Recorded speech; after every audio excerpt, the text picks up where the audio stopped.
A Black Lives Matter activist has come up with a solution to racial inequality in the United States. Chanel Helm, the movement's organizer in Kentucky, wrote an article making 10 suggestions for white people. The first says they should leave their property to minorities if they don't have any descendants. The list also urges readers to record people who make racist comments in the workplace and get them fired. We asked Helm about the initiative and also invited comment from political activist Jeffrey Klein. One of the 10 suggestions was to essentially seek out Nazis in the workplace and get them fired.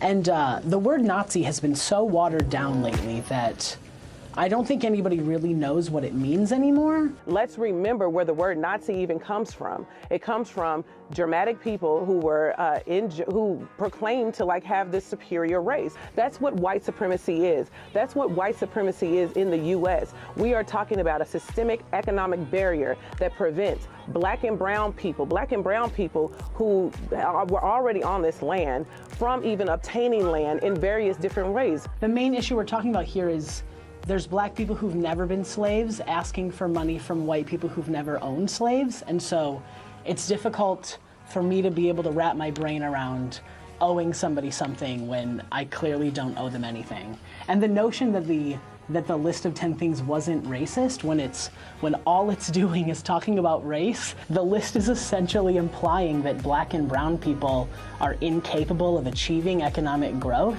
and as a result, white people need to give them economic advantages. I think it's very racist against black and brown people to essentially tell them they're not capable of this. I think that it's dangerous in a sense to say that what I wrote was racist or dangerous, because it wasn't in the least. And none of what I wrote was dangerous in the least. I think what's dangerous is the backlash that I am personally receiving from that.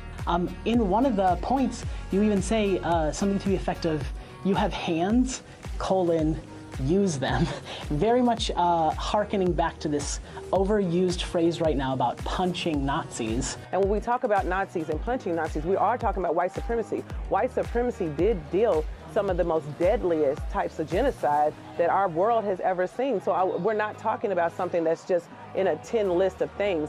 And when I'm talking about using your hands, because Nazis are violent. It's perpetuating a lot of this racial tension. It's furthering the divide between races, which I think, if anything, we should be trying to come together. And it is encouraging some level of violence, and it's very naive to act like you don't think it.